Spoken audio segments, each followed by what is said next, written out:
Hi everyone, welcome to the Room of Lives. This is the final part of my conversation with Stefan Eccles. He's a fellow physics PhD student, but as you can tell if you've heard our conversation so far, that label doesn't quite sum up the whole person. And this really is one of the reasons that I wanted to portray people through this podcast, to bring to light how humans are these wonderful mosaics drawn from so many fields of possibility. As a fitting end to that idea, we'll discuss here the role that religion, spirituality, and morality has played in the lives of us two scientists. How was it for Stefan to grow up deeply Christian, then beginning to question its tenets, and starting to notice that his answers to the great questions of life were increasingly different from those of his community? How do science and religion collide on the questions of free will and the purpose of our lives? If there is anything that's common across the religions, what is it? And then, of course, the ultimate question of all. What does Stefan want to do after his PhD?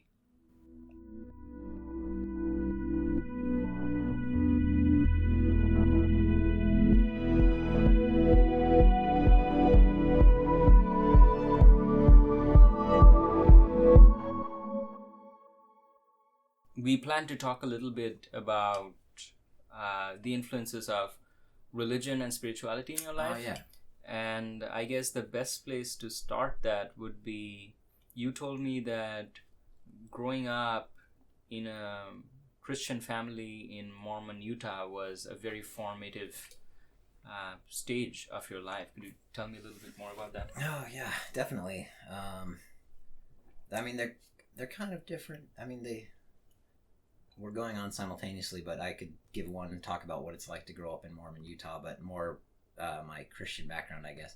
So, yeah, I did grow up in this place that is 90% LDS or 90% or more. That was very... Oh, you said 90% what? 90% or more Mormon. Mormon, yeah. Yeah, or LDS. I think at one point they What is LDS? It stands for Latter-day Saint. I think at one point they preferred to be called that, but it's not like Mormon's derogatory or anything, so... I don't know. I'll probably use them interchangeably.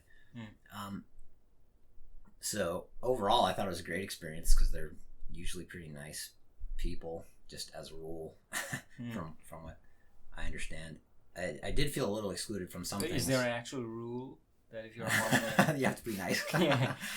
I think so, but it goes unsaid. It's one thing you're supposed to figure out upon conversion. I was never excluded from anything, intentionally because of not being, being some other version of Christianity. But since so much of their culture is organized around the ward system, which is their churches set up kind of block by block, they organize a lot of social events around that. So if you're not in one of those, you miss out on a lot of the experiences that, the other kids have in high school, usually younger years. You're saying that the Mormon church is set up by wards or the other churches? The Mormon churches. Okay. So they basically designate which church you go to by block, and it just because everyone there is Mormon, so they have to be systematic about it. They'll just put one church every few blocks, and you go to the one that's close to you, and people ask, "Oh, which ward are you in?" And that's the designation for which Mormon church do you go to, but it's a proxy for where do you live, kind of who do you know, that sort of thing. But so I guess that made me feel a little excluded just because of really early on, the other kids were doing all their ward activities and stuff. But other than that, I wouldn't say it had a big effect. It was fine. They didn't seem any different from me. I didn't seem different from them. And overall, I think it probably made it a nicer high school and middle school experience than most places would be, at least based on the horror stories I hear about how ruthless kids are to each other. I still managed to convince myself that it was a terrible place to be and I didn't like anything school related, but it wasn't really because people were mean. They were a bunch of really nice people. And I had a mix of friends, Mormons and non-Mormons. So, and there's a dark side to the Mormonism too, as far as some people, for instance, if you're a homosexual and you're in the Mormon church, I think that's a very difficult experience. But that didn't apply to me. So my experience with them was nothing but amicable, and I'm really happy to have grown up there. My own family was a non-denominational version of Christian, and in a really important way, not just nominally. Like, we were really involved in church activities. A lot of my social group was church friends and stuff. And that remained a really big part of my life up through, I mean, most of undergrad, even, a very long time. And even today, I don't throw it all out with bitterness and say, oh, I can't believe I can't believe, some people have that attitude. I can't believe I was taken in by that for so long. I hate it all. It's so dumb.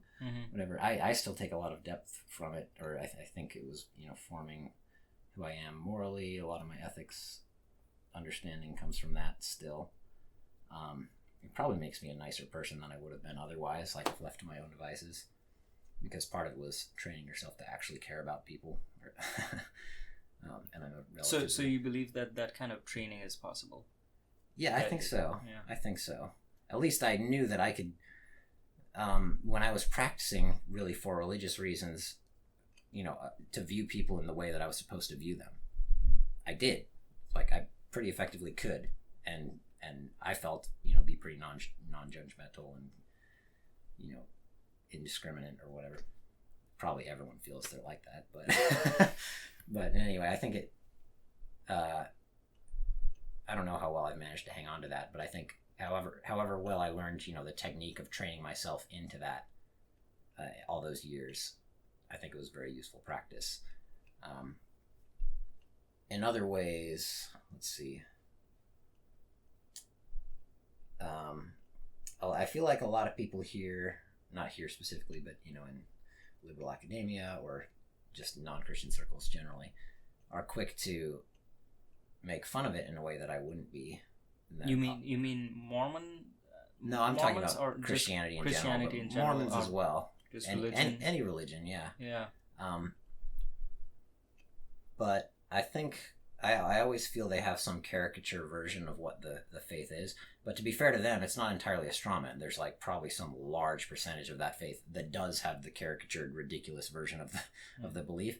But I at least learned that there were people who were more sophisticated in their, willing to wrestle with deep questions kind of thing. And in my own Christianity, it was people like my dad who were, very well informed philosophically, historically, just soaks up whatever he can read. These days he's really into Jewish philosophy, I think. But anyway, he had this enormous bookshelf, which that would also be, I guess, an influence of him on me.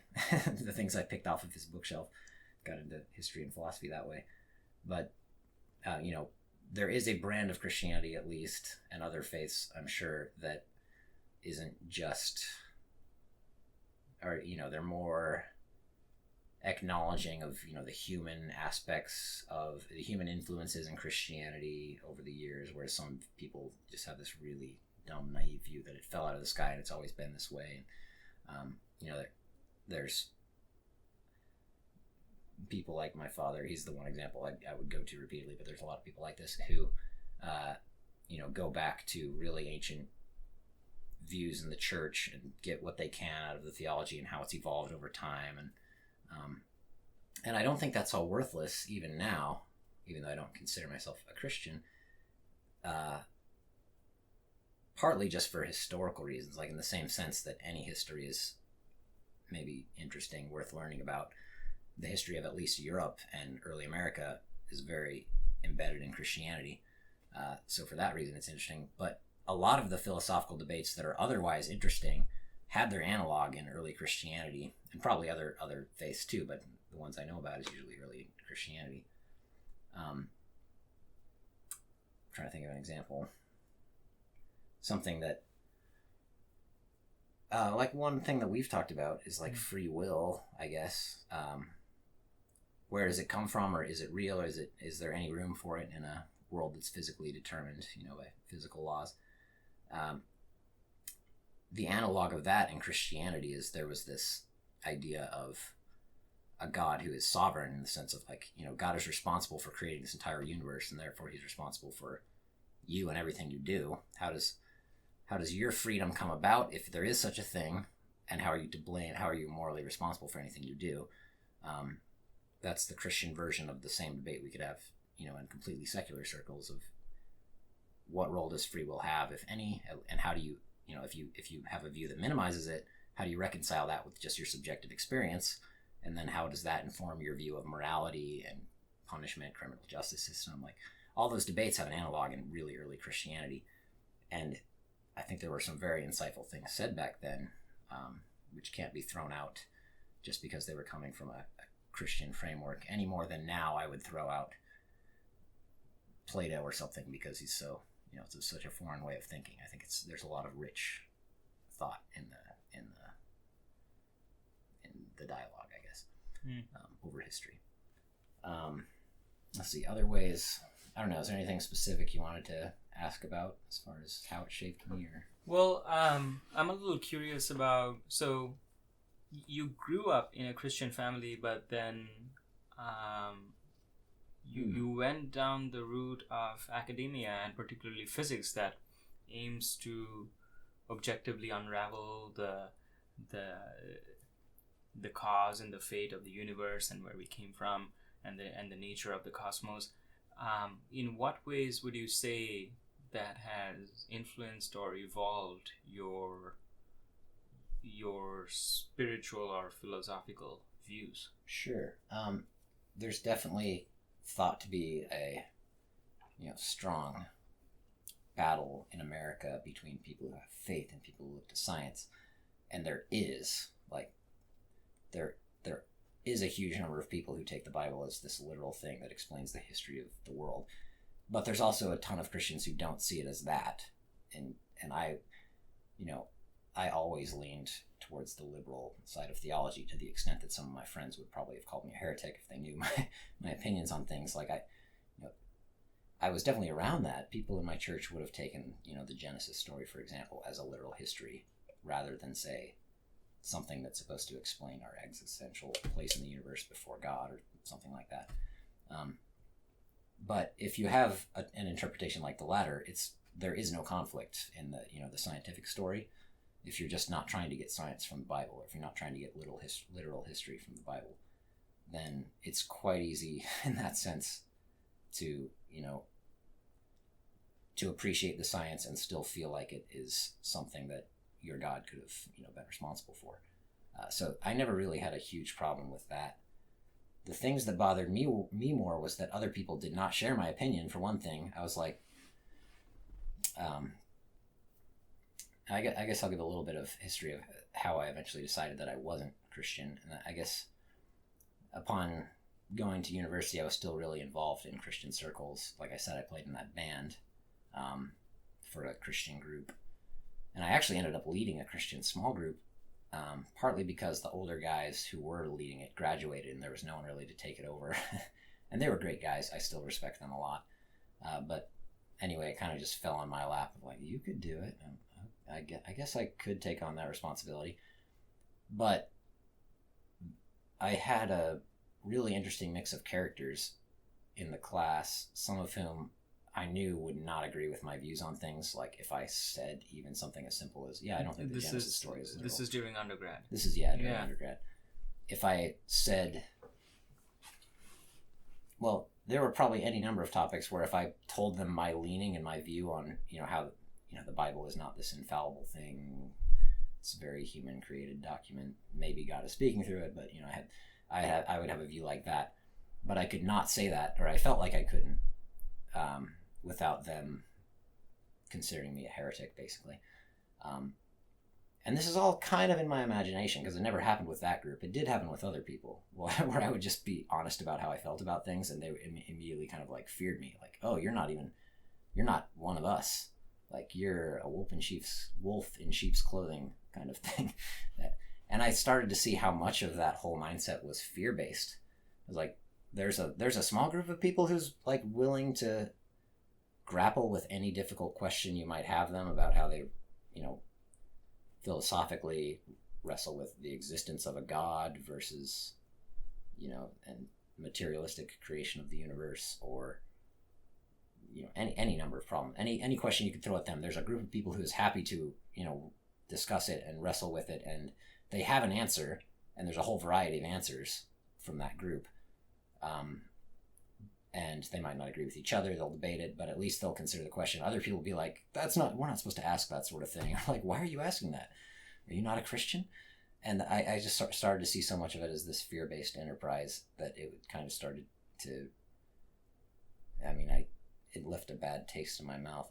And the group that I was leading also was like a big ethical dilemma for me, because I wanted to be kind of an honest leader and an honest representative of this particular organization. By the way, when you say that there was a small Christian group that you were leading, what kind of group is this? So small group is a phrase that you'll hear all the time in circles like that. And Dude, I grew up in India. I don't know what a small Christian group is. Oh yeah, so the Christian organization had these big meetings where anyone could come, but a bunch, like I said, maybe 500 people max would go to these big meetings, and I think they were held once a week. But also in like dormitories and across the campus, there's just like people who have signed up for the same organization eventually become involved and become leaders in it, and they basically hold Bible studies and discussion groups, like of maybe 10 people at a time or something like that. So that's a small group. And there was one that had a really long history in the dorms that I was in, and it was a really cool group of people. The previous leaders were awesome, and then they left and they had no one to hand it down to, and it just fell in my lap, as I said. And I welcomed it as a challenge, and I tried, so hard to be honest in discussion while not agitating people, which would have happened if I was really honest. So, but by this time, there were seeds of a form of skepticism towards the organization. I didn't really identify with any particular denomination. I wouldn't have even called myself. I would have called myself this really liberal, like, and I use liberal not in the political sense, in the theological sense. It's asking questions like, how literally and how infallible do you consider the Bible to be, or what views do you have on what are the steps that you have to go through to be saved by this God, and things like that. Depending on your answer to that, you'll be classed as liberal or conservative in a completely different sense from politically. And I always gravitated towards the liberal answers because they were kind of the more all-inclusive of, like, other faiths have value too, and maybe it's the same forces at work, or whatever. In any number of ways, it just had this more, what I considered a more open-minded interpretation, which was anathema to the more conservative side. That's heresy. That's going down really dangerous roads, which it is. I mean, it leads you to eventually leave altogether, like I did. But part of it was because I saw their reaction to it, and I saw how much of it was fear-based. It's like, you guys just don't want to deal with the truth, or you don't want to ask questions that are difficult. And that's, again, not to say everyone. There was actually a really good group of people who were very intellectual in that same group. Anyway, but I forget where I was going a minute ago. I was explaining the small group. So I was struggling to be honest with it, feeling like there was some sort of double standard going on. Like, I was trying to live by whatever ethical standards that group would have laid out, even if it wasn't necessarily from my own personal conviction. And it was anything as simple as, like, should you go out to a bar and be seen drinking alcohol? Like, Mormons. And that, it's not like that was a hard rule, but to some people that would be considered, and to some people that would be considered something you shouldn't do as a Christian. So I was trying to live by, like, the stricter versions of the rules, just so that I wouldn't cause problems. Says Stefan as he takes a sip from the cider. Yeah. But anyways, I was trying to reconcile within myself, how am I not a hypocrite? And, how am I leading this group if I don't even feel like I'm honest all the time, or I'm not. It wasn't that I was dishonest. I was incredibly careful with how I would word things in these discussions. I would usually be like, well, some people think this, some people think this, who's to say, and I'd list a bunch of views. My view is like this, and I'm maybe combating the one on this other side, but I would do it in that way of, like, laying out views.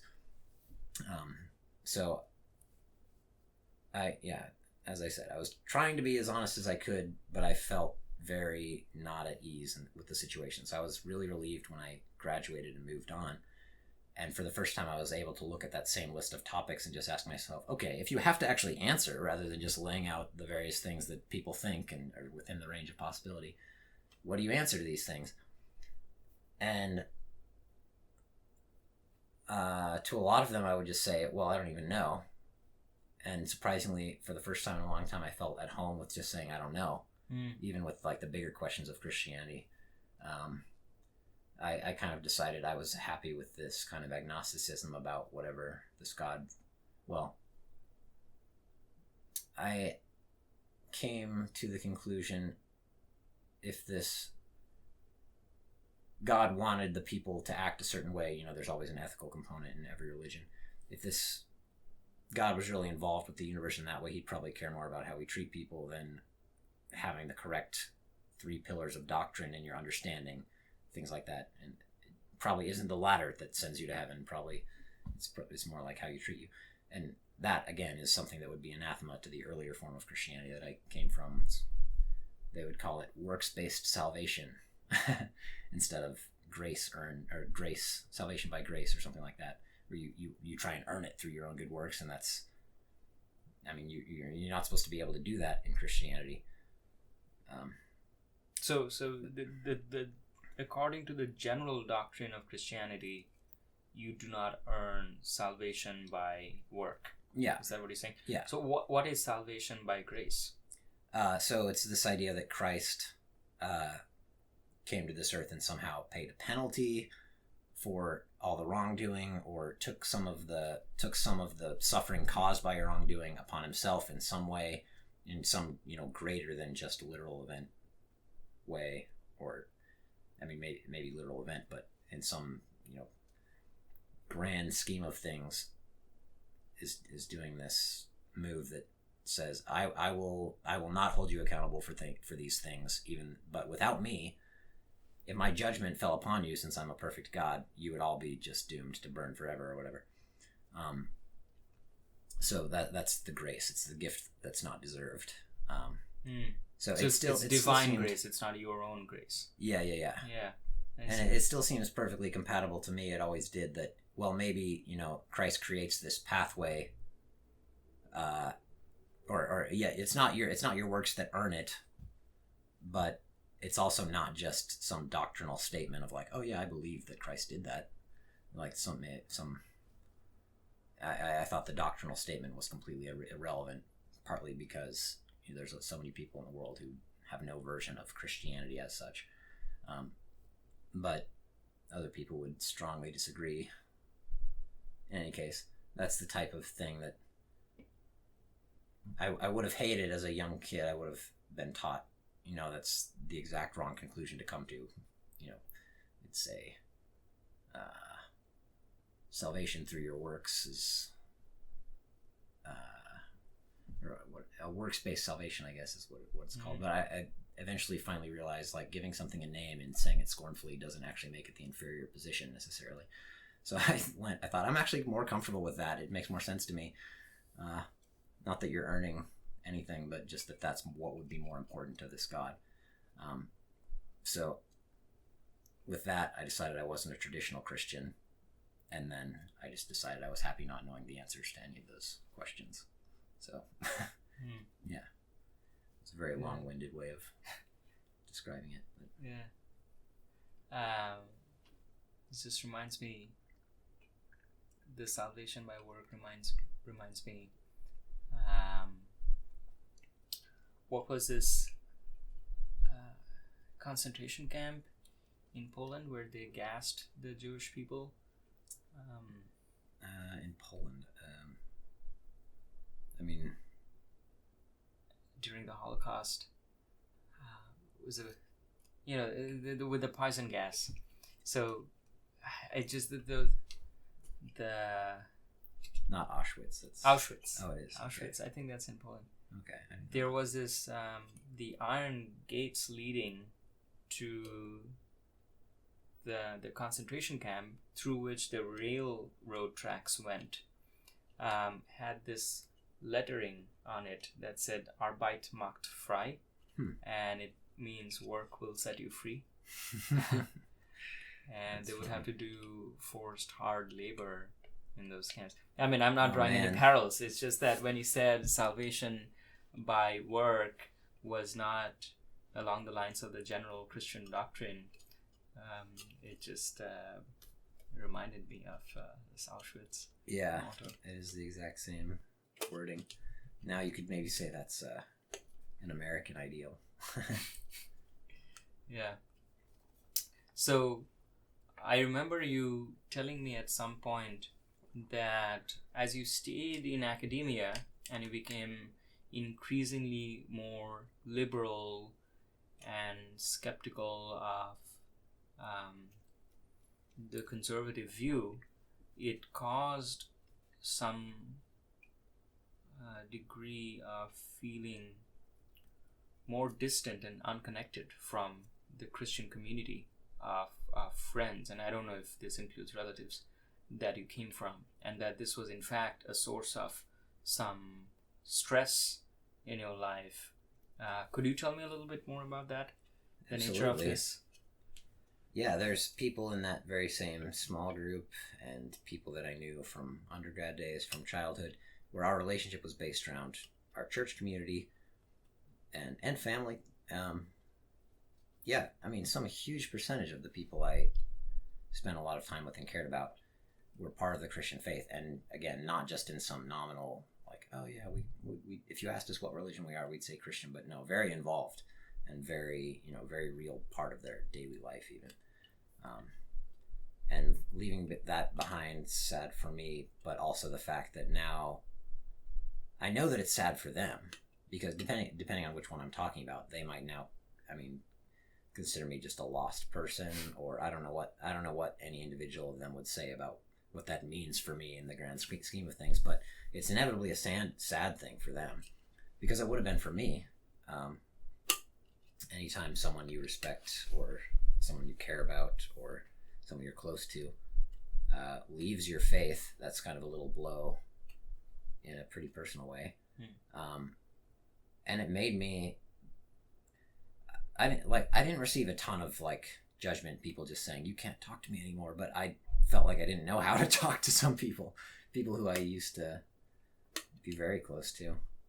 Suddenly we didn't have this thing connecting us, and in a way I felt like it was because I had let them down. So I think no hard feelings, but I don't know how to continue this relationship in a productive way. I don't know. Partly it's also just I don't keep up relationships well when I move to new places. I just keep to myself all the time. So, but I mean, my family, my immediate family, it's not like I'm going to cut them out of my life, but I know it's sad for my mom especially. She sees it as an enormous deal. I don't know about my siblings, but yeah, it causes rifts, and they're hazy still in my mind. I don't know what the rift is, how much it's just in my mind, how much it's enormous. It probably depends on which individual I'm talking about, but there are definitely some enormous rifts, people I was really close to. I don't know what more I should say about that. You said that your father is starting to read more about Jewish philosophy. Yeah, he's always run in circles of evangelical Christianity, as it's called, where he's never felt totally at home, I think, because he hasn't had that many people who are willing to discuss at this really open intellectual level. And now he has a few friends who are. But he was really impressed by Martin Buber was one. And Jewish philosophers could mean anything from people who contribute to writing about the Torah, in early hundreds BC or AC, sorry. AD, yeah. Or it could mean the modern variety where there's a huge strand of, Judaism now is not just a religion. There's this cultural history, and there's a lot of thought that isn't spiritual at all, but it's more ethical, I guess you'd say. How are we to act in this world towards one another? And they have a lot of really beautiful analogies, which he has shared with me. I don't have a deep understanding of it though, so or I don't have a full picture of it, so I wouldn't want to try and explain it on a podcast. But anyway, he finds a lot of richness there, and he thinks they have very accurate understanding of things that modern evangelical Christianity just misses the point of. Like this, no, Jesus was a Jew for one thing, and a lot of his message, according to some people, goes over the heads of modern day Christianity, who have turned it into just a set of strict doctrinal things about history, and not something, missing a lot of the richness that should be coming from it. The interesting thing is, that I think I've told you before that although I was born in India, and to people outside India, the country is usually seen as a very religious one, as the birthplace of a bunch of religions. I was born in a fairly non-religious family, and I was an atheist since a very young age. But lately, I've started getting into the philosophical aspects of Buddhism. I still am an atheist, but I think in the last several decades, there has been an introduction of Eastern philosophies like Buddhism into the West, and a lot of the people who have done this are traditionally Jewish. So, for example, there's there are a couple of names that I could mention, but they're not popular enough for you to recognize. This whole technique, for example, of mindfulness meditation that has become all the rage now, was introduced in a medical context by, oh my god, these are all names, John Kabat-Zinn, and I think he was one of this, like, it's called, this group, there is a certain name for these people who were raised Jewish and then got interested in Buddhism. The point I'm trying to make is, I think at the heart of every or most religions is a very small, simple list of universal truths, and the rest of it is the historical evolution, and the construction of theories and ideologies around those very simple truths.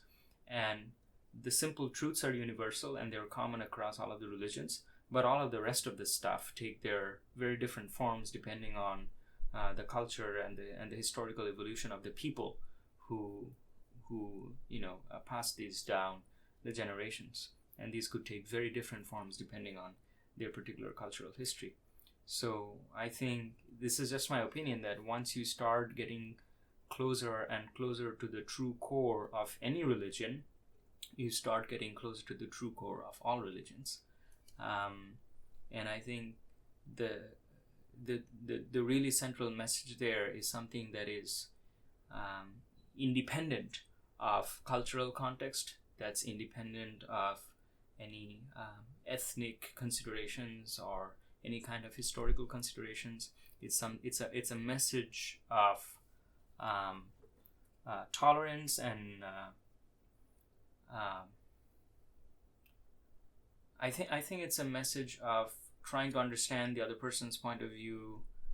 I think it's a message of love that I think it's very, it transcends a lot of the other factors that unfortunately, as a consequence of human nature, find their way into the religious doctrine over the years. But the reason I got into Buddhism is, I think, in my opinion, it's one of the modern forms of religion that is the least burdened with all of these other accessories. Although it does have its own version of metaphysics and things that happen when you die or whatever. But I think I didn't have to peel off too many layers of that onion before getting to something that I could study or practice in a secular context. But anyway, I just thought, that was something that was relevant enough to bring up at this point. Yeah, that's interesting. Buddhism is one of the few religions that I never read that much about growing up, honestly. But I know that it contrasts with Christianity, especially in the sense that Christianity is intentionally a very historical religion. Like it's the story of how God chose to interact with this world, this specific world, in this very specific way at this specific point in history, and how that eventually is going to be a good thing for everyone. That's what it's based on. I mean, the more general ethical truths. While I consider that to be what's at the heart, I know a lot of people who would not consider that to be what's at the heart of Christianity. But I think that's unfortunate. I wish people would more readily compare religions and identify those universal things, and not, at least the people I knew would probably strongly reject that idea. Like, you want your religion to be different. You don't be like, oh, it's all the same, that wishy-washy, whatever, it doesn't matter. Yeah, that's an attitude that they would completely reject, I know. Yeah. But I really liked reading Karen Armstrong's one author. She's a scholar of comparative religion. And she wasn't really expounding upon the ethics so much as the history, but she's a little of both, I guess. But I think she started as a Catholic nun and then rejected it and kind of went out with an angry, anti-religious bent at first, and then eventually came around to like, no, there's a lot of wisdom here, and her later books turned that direction. But in the middle, she wrote a lot of excellent books, just comparing, Buddhism and Islam and Christianity, and explaining each of their history in great detail. Like, she definitely knows what she's talking about, but it is focusing on the history, which maybe that's not what you're driving at. Comparative religions can be done, even seeing how ideas emerge out of the local cultural context, and maybe you can compare that to how the idea emerged in a similar cultural context somewhere else, rather than, that's fun to do as well, rather than just point out how, these ideas are similar. But I don't know, both are fun. Not that I've had any time for it lately. I definitely don't think about these things very much anymore. Do you believe in God? I'd call myself an agnostic. I used to call myself a theist, like in the most general sense. And sometimes I still do, I think, actually. But I have to qualify that question. Well, what exactly do you mean by God? Because a lot of people have a particular thing in mind, which I think is incredibly dumb. But maybe if you defined it right, I would say, yeah, I think there probably is some force like that in the universe, but whether or not it's a force with personality or somehow something just imbued throughout, I'm really just happy saying I don't know, kind of. Yeah. But yeah, that's at least for now. Not that I'll never change my opinion on things, but yeah, I think I don't know is an answer that is severely underestimated. Yeah. True. Yeah. My fault usually is probably trying to come up with an answer on the spot and then realizing 10 minutes later, like, oh, no, that was really, that was not at all what I believed. Yeah. So, for the last question of this episode, the last question that ever needs to be answered. What do you have any plans post PhD for your personal or professional life? Let's see. So, yeah, there's a lot of ways to answer that question. As far as the type of work that I end up doing, I kind of have to see how these next couple of years go in research to answer that. But I'm definitely considering making a jump to some sort of either data analysis or programming job. My brother's a programmer, and he finished his degree 4 years after I did, but he's got a great job. I don't think he loves his job, but it definitely facilitates a lot of travel. He loves traveling around. He likes Salt Lake City where he lives. He's bought a condo. He's comfortable, enjoying the easy lifestyle that it allows him. and I'm pretty jealous of that. I mean, not that I think... Dude, Austin is cooler than Salt Lake Oh, yeah, City. yeah. Actually, I'm trying to convince him to move here, so Yeah. he might even consider it. But he has a girlfriend there, and I don't know. We'll see. I mean, they've got a really good landscape around Salt Lake City and can go up and ski in the mountains. The city itself is cooler in Austin. Yeah, although I agree. I've never lived in Salt Lake City. I think it's a decent city these days, but it's not compared to Austin. I don't think it is. It Really? compares to Austin in terms of... well. Yeah. You're comparing it to a place with a lot of interesting stuff to do, though. But yeah, anyone who lives in Utah and likes living in Utah is probably an outdoorsy person.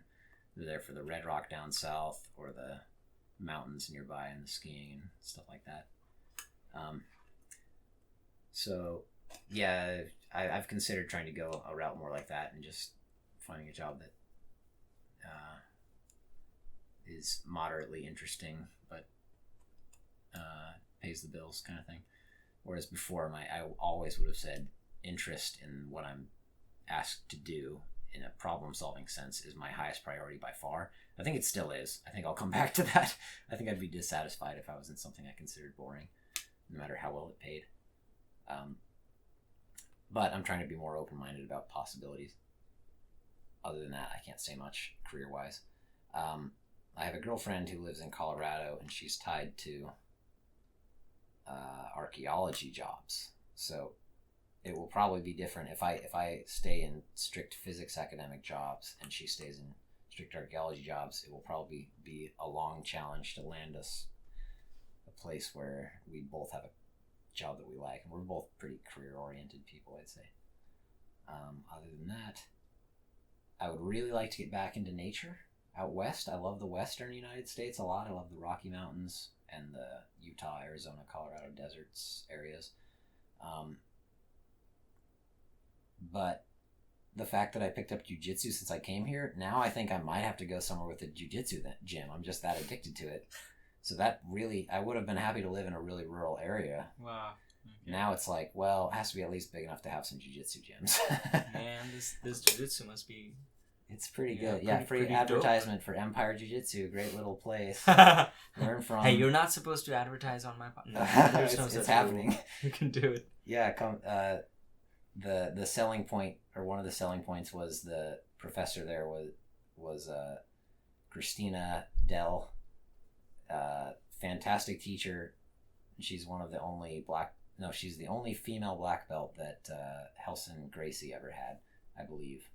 So that was a big, you're getting quality Gracie Jiu-Jitsu if you go there. I haven't explored many other gyms, honestly, but whenever they come in, it's never like, oh, they're so much better than us. Plenty of people come and visit from other styles and stuff. And she's not actually teaching that much anymore because she's had a kid, but the main teacher now is also fantastic to learn from because he's a little guy. And if you're little and you make it that far in jiu-jitsu, it must be because you're actually good, not just because you're strong or whatever. And then there's another instructor who's also really good with the self-defense stuff, especially. So, yeah, come by, check it out. All right. Well, with that recommendation, I guess we'll wrap up this episode of the podcast. Yeah. Well, thanks for having me. Yeah, thanks a lot for doing this. And I hope you let someone interview you. I'm keenly aware that I was talking like 95% of the time. That was deliberate. Sorry for that. That is deliberately designed. We need to swap roles then at some point. Oh, well, I plan to do a little episode at the very beginning. That's going to be episode 1. That will be a brief description of who I am, what I'm doing with this, and what I've done with my life so far. Oh, great. So, yeah, don't worry about that. Yeah. All right. Yeah. All right, cool. Thanks. Yeah, thank you. Well, folks, that's all for this edition of the Room of Lives podcast. Thanks a lot for joining us. I hope there was some part of this conversation that you found useful. If you listened to the whole thing, I stand impressed, and I congratulate you on your patience in this era of constant low-hanging fruits of distraction. So, until next time, take care of yourself. Don't worry too much. We're all gonna die anyway.